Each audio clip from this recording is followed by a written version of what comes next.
মাটির নিচ থেকে কিভাবে এত বিপুল পরিমাণ স্বচ্ছ পানি বের হয় এই বিষয়টি কখনো ভেবে দেখেছেন? এই পানি কিভাবেই বা মাটির নিচে অবস্থান করে? আপনাদের অনেকের মতোই আমি নিজেও একসময় মনে করতাম মাটির নিচে হয়তো বড় বড় ফাঁকা স্থান বা কেভ রয়েছে যেখানে পানি জমা থাকে, এবং এই কেভ বরাবর গর্ত করলেই পাইপের মাধ্যমে পানি বের হয়ে আসে। সেই সাথে পানি তোলার ফলে সেখানে যে শূন্যতা তৈরি হয়, ভূপৃষ্ঠের পানি মাটি চুইয়ে সেই শূন্যতা পূরণ করে।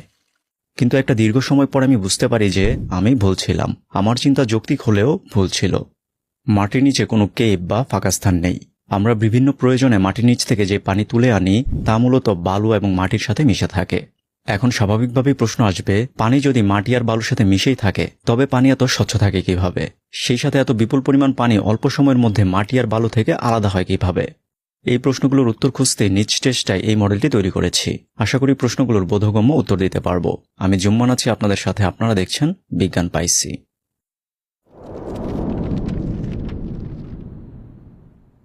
পৃথিবীর ৭১% ভূপৃষ্ঠ পানি দ্বারা বেষ্টিত, যার ফলে দূর থেকে পৃথিবীকে নীল দেখায়, এবং এই জন্য পৃথিবীকে বলা হয় ব্লু প্ল্যানেট বা নীল গ্রহ।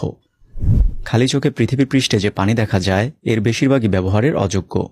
এমনকি পৃথিবীতে থাকা মোট পানির 99.7% পানি মানুষ সরাসরি ব্যবহার করতে পারে না, যেমন সমুদ্রের পানি, বায়ুমণ্ডলে থাকা পানি, মেরুতে জমে থাকা পানি ইত্যাদি। মানুষের ব্যবহার উপযোগী ফ্রেশ ওয়াটারের বড় একটি অংশ রয়েছে মাটির নিচে, যাকে বলা হয় গ্রাউন্ড ওয়াটার বা ভূগর্ভস্থ পানি। এই ভূগর্ভস্থ পানির পরিমাণ পৃথিবীর মোট পানির মাত্র 0.61%। এখন প্রশ্ন হচ্ছে, পৃথিবীর মোট পানি এই বিষয়টি কি? পৃথিবীর পানি একটি ক্লোজ সিস্টেমে আবদ্ধ, অর্থাৎ পৃথিবীতে পানি নতুন করে তৈরি হয় না, আবার যেই পানি রয়েছে তাও ধ্বংস হয় না। তার মানে পৃথিবীতে পানির পরিমাণ নির্দিষ্ট।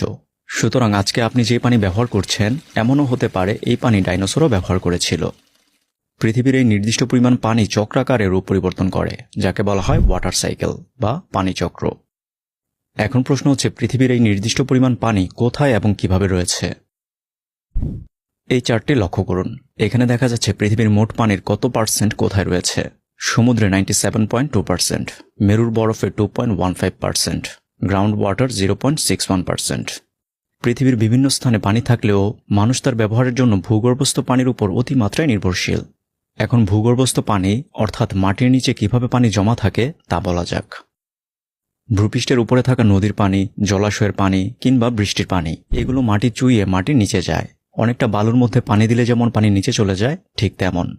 তবে এখানে একটি বিষয় রয়েছে, পানি যদি মাটি চুইয়ে নিচে যেতেই থাকে তবে পানি অনেক গভীরে চলে যাবে, এবং পানি এতটাই নিচে চলে যাবে যে সেখান থেকে পানি তোলা সম্ভব হবে না। কিন্তু ভূপৃষ্ঠের নিচের মাটিতে অনেক ধরনের শিলাস্তর রয়েছে। এর মধ্যে এক ধরনের শিলাস্তর হচ্ছে অ্যাকুইফার। এই অ্যাকুইফার নুড়ি, বালি, পলি এগুলো দ্বারা তৈরি। অ্যাকুইফারের একটি বিশেষ বৈশিষ্ট্য হচ্ছে এই শিলাস্তরকে পানি ভেদ করতে পারে না, অর্থাৎ অ্যাকুইফারে থাকা নুড়ি বালির ফাঁকে ফাঁকে পানি জমা থাকে, এবং এই পানিকেই বলা হয় গ্রাউন্ড ওয়াটার। অ্যাকুইফারের সাইজ ছোট বড় হতে পারে। এটি ভূপৃষ্ঠের বিভিন্ন গভীরতায় থাকতে পারে এবং বিভিন্ন বৈশিষ্ট্য সম্পন্ন হতে পারে। যেমন আমেরিকায় মোট 68টি অ্যাকুইফার রয়েছে, নিউজিল্যান্ডে রয়েছে 200টির মতো। বাংলাদেশের ক্ষেত্রে একজ্যাক্ট সংখ্যাটি খুঁজে পাইনি, তবে বাংলাদেশের ভূমির নিচে থাকা অ্যাকুইফারগুলো খুব বেশি গভীরে নয়। এখন অ্যাকুইফারে বালি, পলির ফাঁকে থাকা পানি কিভাবে উপরে উঠে আসে তা বলা যাক।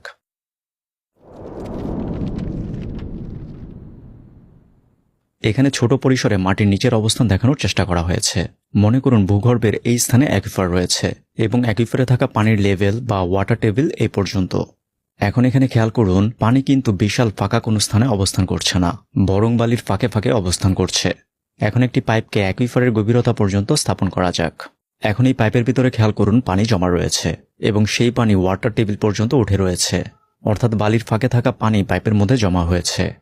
এখন এই জমা পানি যদি আমরা সিরিঞ্জের মাধ্যমে বের করে নিয়ে আসি, তাহলে এখানে খেয়াল করুন, পানি বের করে নিয়ে আসার ফলে যে পরিমাণ পানি কমে যাচ্ছে তার সাথে সাথে পূর্ণ হয়ে যাচ্ছে, কারণ পাইপের ভেতরের পানি বের করার ফলে সেখানে নিম্নচাপ সৃষ্টি হয়। অন্যদিকে পাইপের বাইরে উচ্চচাপ বিরাজ করে, ফলে এই নিচ দিয়ে পানি এসে চাপের অসমতাকে ব্যালেন্স করে।